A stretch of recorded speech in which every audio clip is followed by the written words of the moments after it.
Nessa videoaula, dentro do módulo da homeostase, vamos comentar um pouco a respeito da integração dos órgãos e sistemas, tentando mostrar o porquê da importância dessa integração para que a homeostase de fato se instale e que permita a sobrevivência dos animais, mesmo diante de condições adversas.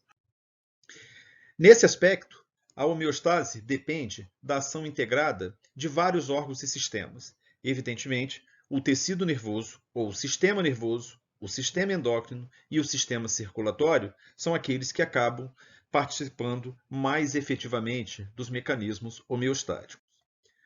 O sistema nervoso é aquele considerado como responsável pela percepção e pelo controle. Os receptores, distribuídos pelo organismo do animal, eles vão captar os sinais e vão responder ou elétrica ou quimicamente, permitindo então o equilíbrio dinâmico. O sistema nervoso tem a capacidade, por meio de seus receptores, então, de perceber mudanças que ocorrem no nível periférico, informando então a um sistema nervoso central sobre aquelas ocorrências.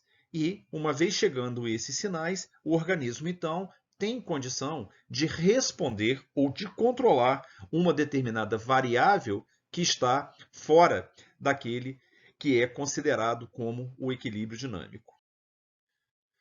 O sistema endócrino, ele é igualmente importante e ele é responsável pela sinalização.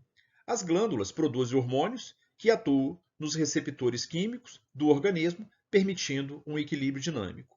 O que se diz é que ele é responsável pela sinalização, porque ele produz hormônios e esses hormônios ganham a circulação e vão sinalizar para determinadas glândulas a necessidade de sua produção, seja ela hormonal ou não, em função de uma demanda que ocorre no organismo num dado momento.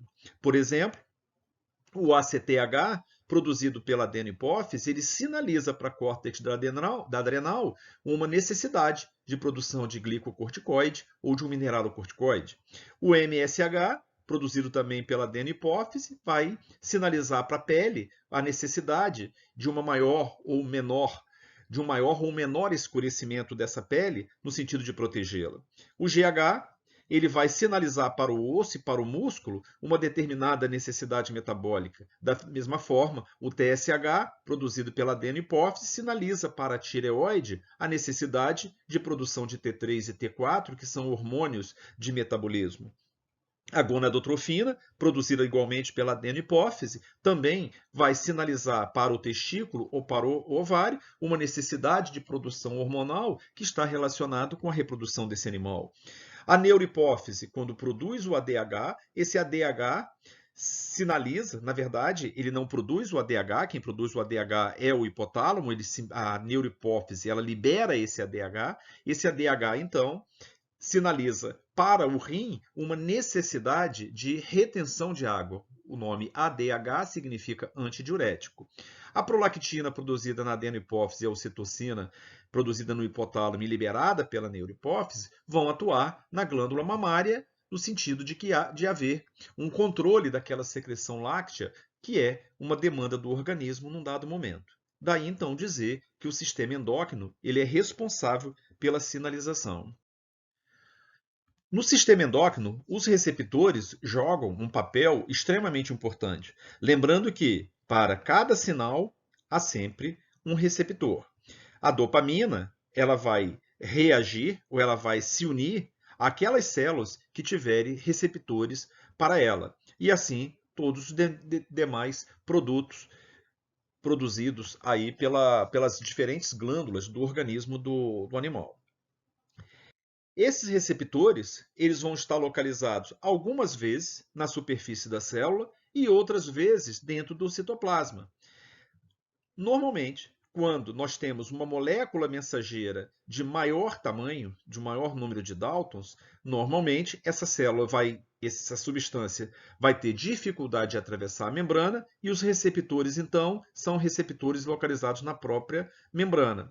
Uma vez esse receptor se unindo a essa molécula mensageira, essa célula responde produzindo né, uma resposta, né, que chamam de resposta bioquímica, quer dizer, um produto celular é lançado na circulação para atender uma determinada demanda. Em outras situações, quando esse hormônio é de menor tamanho e tem polaridade suficiente e adequada para passar por essa membrana lipofílica, como é o caso dos hormônios esteroides, esse receptor, então, ele é um receptor citoplasmático. Da mesma forma, como ocorre quando o receptor ele é externo, essa interação do receptor com a molécula mensageira faz com que essa célula responda bioquimicamente. Normalmente, essa, essa ação se faz por meio de uma expressão gênica, onde o DNA abre a dupla hélice, é produzido um RNA mensageiro, e esse RNA mensageiro, indo nos ribossomos, ele é traduzido na forma de uma proteína, uma enzima, uma proteína estrutural ou uma enzima que seja necessário para que haja uma resposta, né, dessa célula-alvo no sentido de alterar o metabolismo, sempre no sentido de atender a uma demanda do organismo num dado momento, no sentido de manter a homeostase. O sistema circulatório ele é igualmente importante nesse contexto da homeostase, já que o sistema circulatório dispõe de um sistema de vasos que percorre quase todos os tecidos animais, levando os sinais do sistema endócrino e que vão permitir reconhecer aquelas modificações que ocorreram no organismo. Ele é capaz, então, de levar catabólitos, levar hormônios, né, e mesmo informações sobre a temperatura, para que haja os ajustes necessários para a manutenção da homeostase. Como sabemos, o sistema circulatório ele é um sistema fechado, onde temos um coração centralmente localizado, para que ele bombeie o sangue na direção do pulmão, para que ocorra a hematose e que recolha esse sangue então arterial, que é jogado para o nível tecidual, onde ocorre as trocas gasosas e volta no sistema fechado e novamente é bombeado ao pulmão pelo coração para que haja essa hematose. Então, o sistema circulatório é aquele que percorre todo o organismo e leva informações que são importantes para que o organismo possa reagir, para que cada glândula, para que cada órgão, para que o sistema como um todo possa responder àquela alteração temporária que está acontecendo e que coloca em risco o equilíbrio dinâmico, que coloca em risco a homeostase. O sistema nervoso, o sistema endócrino e o sistema circulatório são, então, os três sistemas aí considerados como importante nesse processo. O sistema nervoso, como dito, ele é importante para a percepção e, com isso, permitir o controle. O sistema endócrino é aquele que joga a substância na circulação, que permite a sinalização. E o sistema circulatório, então, é aquele que permite a distribuição desses sinais. Se houver a integração desses três sistemas, eu tenho, então, garantida a homeostase. Para complementar o que foi dito nessa videoaula, e apresentado nessa videoaula, nós recomendamos o acesso à nossa ferramenta WebQuestVet em www.webquestvet.uf.br. Acessando os hipertextos disponíveis nos itens 2 e 3, a comunicação e sinalização celular, elementos importantes para a homeostasia, e o hipertexto que trata sobre a membrana celular, vocês vão ter informações aí que vão complementar aquilo que foi dito sobre a homeostase nessa videoaula.